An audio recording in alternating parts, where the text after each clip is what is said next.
ಜನವರಿ 8ರಂದು ಶಿಕ್ಷಕರಿಂದ ಕಪ್ಪು ಪಟ್ಟಿ ಧರಿಸಿ ಹೋರಾಟ. ವಿವಿಧ ಬೇಡಿಕೆಗಳ ಈಡೇರಿಕೆಗೆ ಹುಲ್ಸೂರು ತಾಲೂಕಿನ ಶಿಕ್ಷಕರಿಂದ ಪ್ರತೀಕಾತ್ಮಕ ಪ್ರತಿಭಟನೆ. ಅಖಿಲ ಭಾರತ ಶಿಕ್ಷಕರ ಫೆಡರೇಷನ್ ಹಾಗೂ ಕರ್ನಾಟಕ ರಾಜ್ಯ ಪ್ರಾಥಮಿಕ ಶಾಲಾ ಶಿಕ್ಷಕರ ಸಂಘ ಬೆಂಗಳೂರು ಇವರ ಕರೆಯ ಮೇರೆಗೆ ಶಿಕ್ಷಕರ ವಿವಿಧ ಬೇಡಿಕೆಗಳನ್ನು ಈಡೇರಿಸುವಂತೆ ಆಗ್ರಹಿಸಿ ದೇಶಾದ್ಯಂತ ಜನವರಿ 8 ಗುರುವಾರದಂದು ಒಂದು ದಿನ ಕೈಗೆ ಕಪ್ಪು ಪಟ್ಟಿ ಕಟ್ಟಿಕೊಂಡು ಶಾಲಾ ಕರ್ತವ್ಯ ನಿರ್ವಹಿಸುವ ಪ್ರತೀಕಾತ್ಮಕ ಹೋರಾಟ ನಡೆಯಲಿದೆ.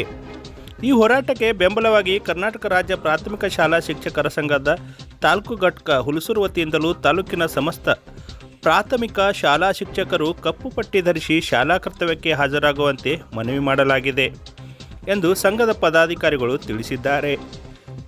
ಶಿಕ್ಷಕರ ಪ್ರಮುಖ ಬೇಡಿಕೆಗಳು ಸೇವಾನಿರತ ಶಿಕ್ಷಕರಿಗೆ ಟಿಇಟಿ ನಿಯಮವನ್ನು ಸಡಿಲಗೊಳಿಸಬೇಕು, ಹಳೆ ಪಿಂಚಣಿ ಯೋಜನೆಯನ್ನು ಮರುಜಾರಿಗೊಳಿಸಬೇಕು, ಗುತ್ತಿಗೆ ಆಧಾರಿತ ಶಿಕ್ಷಕರ ನೇಮಕವನ್ನು ಕೈಬಿಟ್ಟು ಕಾಯಂ ಶಿಕ್ಷಕರ ನೇಮಕ ಮಾಡಬೇಕು, ದೇಶಾದ್ಯಂತ ಎಲ್ಲ ಶಿಕ್ಷಕರಿಗೆ ಏಕರೂಪದ ವೇತನ ವ್ಯವಸ್ಥೆ ಜಾರಿಗೊಳಿಸಬೇಕು. ಈ ಬೇಡಿಕೆಗಳ ಈಡೇರಿಕೆಗೆ ಒತ್ತಾಯಿಸಿ ನಡೆಯುತ್ತಿರುವ ಈ ಹೋರಾಟದಲ್ಲಿ ಹುಲ್ಸೂರು ತಾಲೂಕಿನ ಎಲ್ಲ ಶಿಕ್ಷಕರು ಭಾಗವಹಿಸುವಂತೆ ಸಂಘವು ಕರೆ ನೀಡಿದೆ. ತಾಲೂಕಿನ ಎಲ್ಲ ಶಾಲೆಗಳಿಗೆ ಕಪ್ಪು ಪಟ್ಟಿಯನ್ನು ಸಿಆರ್ಪಿಗಳ ಮುಖಾಂತರ ವಿತರಿಸಲಾಗುತ್ತಿದ್ದು, ಯಾವುದಾದರೂ ಶಾಲೆಗೆ ಕಪ್ಪು ಪಟ್ಟಿ ತಲುಪದಿದ್ದಲ್ಲಿ ಸಂಘದ ಅಧ್ಯಕ್ಷರು ಅಥವಾ ಪ್ರಧಾನ ಕಾರ್ಯದರ್ಶಿಗಳನ್ನು ಸಂಪರ್ಕಿಸುವಂತೆ ತಿಳಿಸಲಾಗಿದೆ. ಇದಲ್ಲದೆ ಜನವರಿ 8ರಂದು ಎಲ್ಲ ಶಿಕ್ಷಕರು ಕಪ್ಪು ಪಟ್ಟಿ ಧರಿಸಿರುವ ಭಾವಚಿತ್ರವನ್ನು ತಮ್ಮ ವಾಟ್ಸಪ್ ಸ್ಟೇಟಸ್ನಲ್ಲಿ ಪ್ರಕಟಿಸುವಂತೆ ಸಂಘವು ಸೂಚನೆ ನೀಡಿದೆ. ಎಲ್ಲರೂ ಕಪ್ಪು ಪಟ್ಟಿ ಧರಿಸೋಣ, ಹೋರಾಟವನ್ನು ಯಶಸ್ವಿಗೊಳಿಸೋಣ ಎಂದು ಕರ್ನಾಟಕ ರಾಜ್ಯ ಪ್ರಾಥಮಿಕ ಶಾಲಾ ಶಿಕ್ಷಕರ ಸಂಘ ಹುಲ್ಸೂರು ಘಟಕದ ಅಧ್ಯಕ್ಷರಾದ ರಾಜಪ್ಪ ನಂದೊಡೆ ಹಾಗೂ ಪ್ರಧಾನ ಕಾರ್ಯದರ್ಶಿಗಳು ಪದಾಧಿಕಾರಿಗಳು ಮನವಿ ಮಾಡಿದ್ದಾರೆ. ಅವರು ಏನು ಹೇಳುತ್ತಾರೆ ಕೇಳೋಣ ಬನ್ನಿ. ಸರ್ಕಾರದ ಗಮನ ಸೆಳೆಯಲಿಕ್ಕೆ ನಾವೊಂದು ಈ ಒಂದು ಚಳವಳಿಯನ್ನು ಹಮ್ಮಿಕೊಂಡಿದ್ದೇವೆ. ನಾವು ಡ್ಯೂಟಿ ಮಾಡ್ಕೋತಾನೆ ಕರ್ತವ್ಯ ನಿರತವಾಗಿ ಕಪ್ಪು ಪಟ್ಟಿಯನ್ನು ಕಟ್ಕೊಂಡು ನಾವು ಸಾಂಕೇತಿಕವಾಗಿ ಮುಷ್ಕರ ಮಾಡ್ತಾ ಇದ್ದೇವೆ.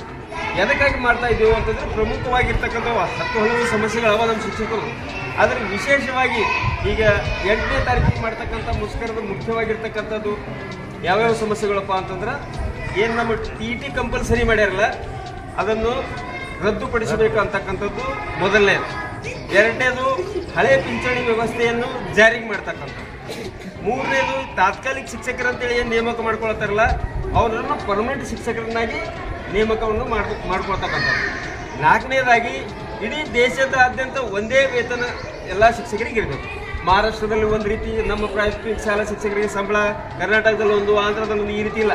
ಇಡೀ ಏಕರೂಪವಾಗಿರ್ತಕ್ಕಂಥ ವೇತನವನ್ನು ಎಲ್ಲ ಪ್ರಾಥಮಿಕ ಶಾಲಾ ಶಿಕ್ಷಕರಿಗೆ ಮಾಡಬೇಕು ಅಂತ ತಿಳ್ಕೊಂಡು ಹೇಳಿ ಹೀಗೆ ಹಲವು ಸಮಸ್ಯೆಗಳನ್ನು ಮುಂದಿಟ್ಟುಕೊಂಡು ನಮ್ಮ ಪ್ರಾಥಮಿಕ ಶಾಲಾ ಶಿಕ್ಷಕರ ಸಂಘವು 8ನೇ ಜನವರಿ 2026ರಂದು ಸಾಂಕೇತಿಕವಾಗಿ ನಾವೆಲ್ಲ ಕಪ್ಪು ಒಂದು ಪಟ್ಟಿಯನ್ನು ಕಟ್ಟಿಕೊಂಡು ನಮ್ಮ ಶಿಕ್ಷಕ ವೃತ್ತಿಯನ್ನು ಮಾಡಬೇಕು. ಸಾಂಕೇತಿಕವಾಗಿ ಸರ್ಕಾರದ ಗಮನವನ್ನು ಸೆಳೆಯಲಿಕ್ಕೆ ನಾವು ಸಾಂಕೇತಿಕವಾಗಿರ್ತಕ್ಕಂಥ ಮುಷ್ಕರವನ್ನು ಹಮ್ಮಿಕೊಂಡಿದ್ದೇವೆ. ಅದಕ್ಕೆ ಎಲ್ಲ ಶಿಕ್ಷಕರು ಈ ಒಂದು ಸಾಂಕೇತಿಕ ಮುಷ್ಕರದಲ್ಲಿ ಭಾಗವಹಿಸಿ ಯಶಸ್ವಿಗೊಳಿಸಬೇಕೆಂದು ಎಲ್ಲರಲ್ಲಿ ಬೇಡಿಕೊಳ್ಳುತ್ತೇವೆ.